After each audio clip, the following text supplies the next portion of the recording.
Yung dignidad ko, hindi ko na mahanap.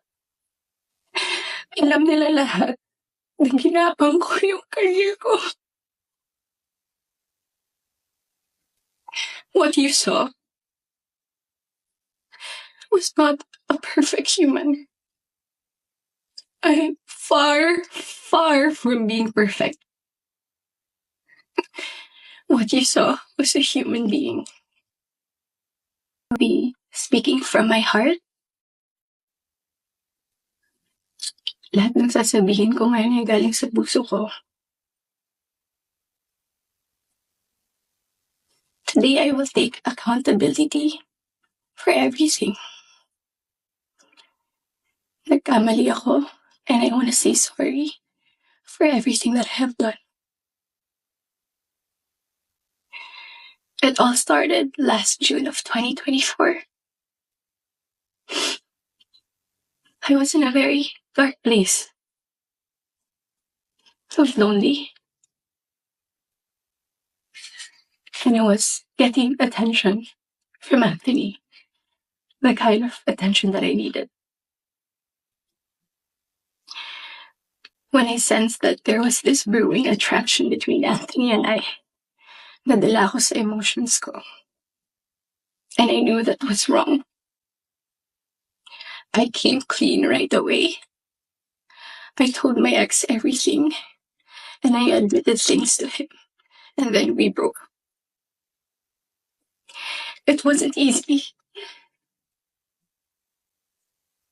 It was very hard for me. I announced the breakup. The reason why I became so emotional during the interview, because I was holding back a truth. Yun yung totoo.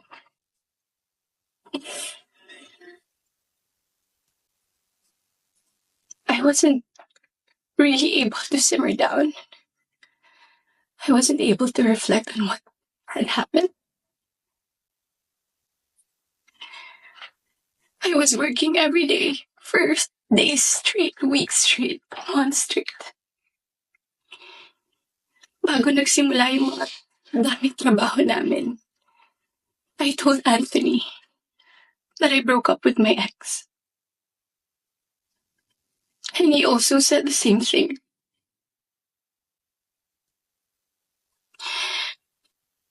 Mind you, I was in a very lonely place. I was so lonely. And I was so vulnerable at that time. Like everybody, nakaka-break lang. You would be so vulnerable. I was working every day. At sa lahat ng trabaho na yun, kasama ko si Anthony. Aaminin ko, sa araw-araw na pagtatrabaho namin, nahulog din yung loob ko. He would be very sweet to me. He would be such a gentleman to me. He would say things to me. He would tease me on the side in front of other people. He would tell all the people who were close to me that he was single. So, I was confident to act a certain way around him on the set. Because in the eyes of the people there, we were both single.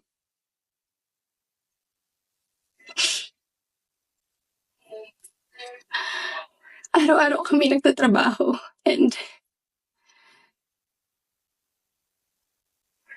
September came.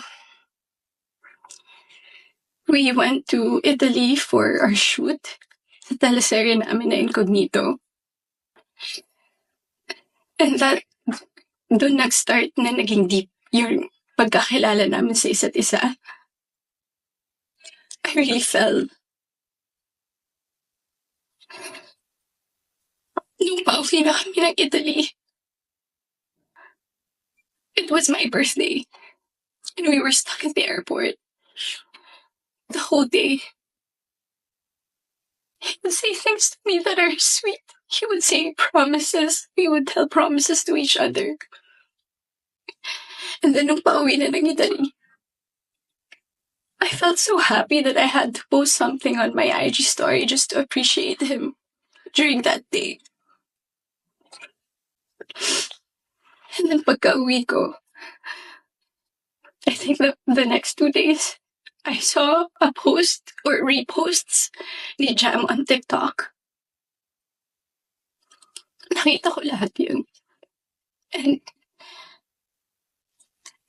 at that time, yung time frame na yun, nasa screenshots din na nangamusta ako. I said, kamusta si Jam? Nangamusta ako kay Jam. It wasn't because dahil alam ko na sila pa. Dahil alam ko na she was going through something and Anthony had to take care of her. But at the time, nagtatrabaho pa rin kami and he would still be the same way to me. I would ask him, God knows I asked him, nagkabalikan ba kayo? He said no. Do you still love her? He said no. He would say things na ako yung gusto niya and all. I really asked him so many times. And then the first wave of bashing on TikTok.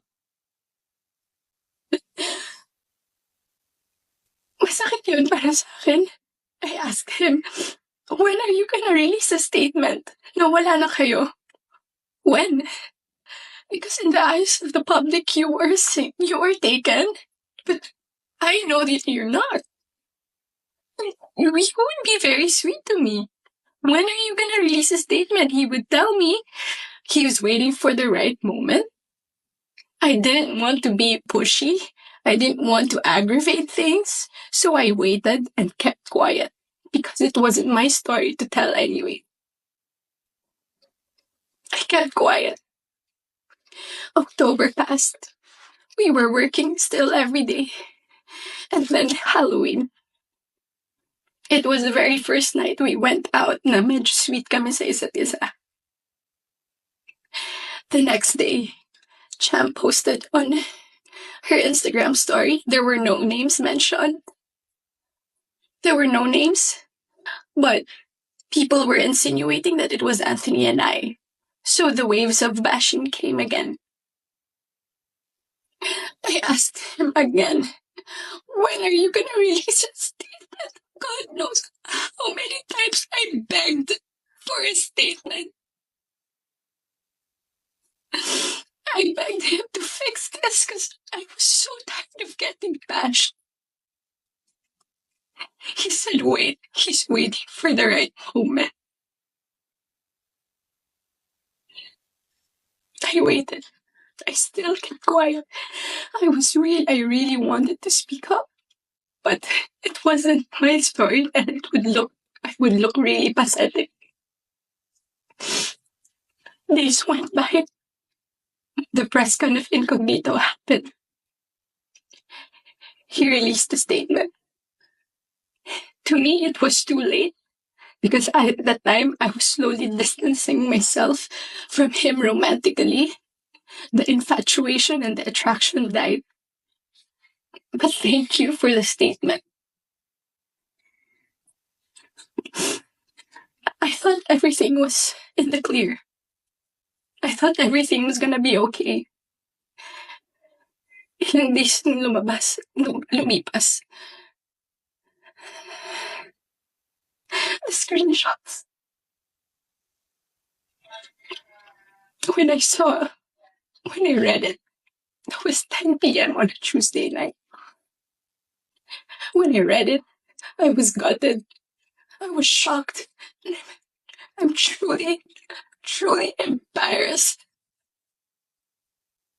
Dahil nakita ng tao lahat yun without my consent. Against my will. I read the screenshots over and over and over again. Ang pinaka-na-shock ako dun. I read it. It was the perfect narrative. That there was this other woman. That there was this apologetic boyfriend. And the avoidant boyfriend towards the other woman. And the scorned woman. That's the narrative. That's her side of the story. And there's nothing wrong with that. But this is my side. This is my side. And I've been reading those screenshots. Doon ko napagtagpi-tagpi lahat. Na kaya pala hindi siya makapag-release ng statement. Dahil sila pa pala this whole entire time. I didn't know. I was in the dark. I didn't know. I had no idea. God knows. Ilang beses ako nagtanong. Ilang beses ako nanghingi ng statement. Doon ko rin na-realize, bakit ganun yung reactions ni Jam. Now, I get her. I get her pain. I get her wrath. I get her anger. Kaya pala ganun. Because she was clueless about everything. I was clueless about everything. We both believed kung anong mga nasabi sa akin. Maybe iba yung sinabi sa kanya. And I can attest that iba yung sinasabi sa akin. That's my side of the story. I have so many things to say.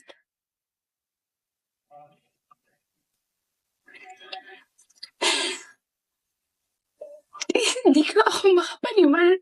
Papahiya pala ako ganito sa buhay ko. So to the public, I'm sorry that you got to see that very intimate side of me. Ganun talaga ako pag nagbigay ng pagmamahal. It was supposed to be private. It was supposed to be a private, intimate thing. I'm sad. I'm sad na nakita yun ng tao.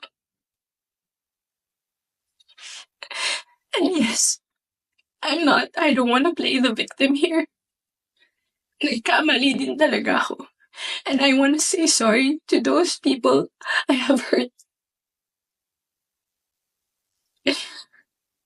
I reached out to Jam last November. I did not get a reply. I think that was last November. Because I wanted to know what's up. So, I'm sorry. Most especially, I'm very sorry. I'm truly sorry to those people who supported me for 10 years. Alam nila lahat na ginapang ko yung career ko. Mapunta lang sa kung saan ko gusto. Ginawa ko lahat. Pinaghirapan ko lahat sa tulong nila. Nagagawa ko yung mga gusto ko.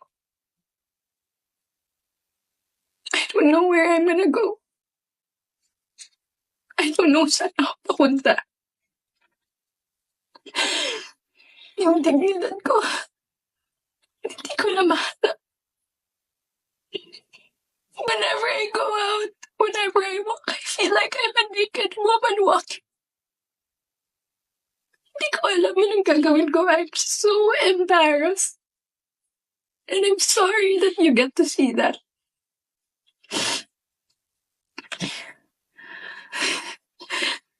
But I can assure you, tuloy pa rin ako. Tuloy pa rin ang laban. Magtatrabaho pa rin ako kahit nahirap. Hindi pa rin namamatay yung apoy sa puso ko. I'm still looking for that little girl inside of me. It's hard to look for her now, but someday I get to find her and I will be able to hold my shadows. What you saw was not a perfect human. I'm far, far from being perfect. What you saw was a human being. Like, just a human being.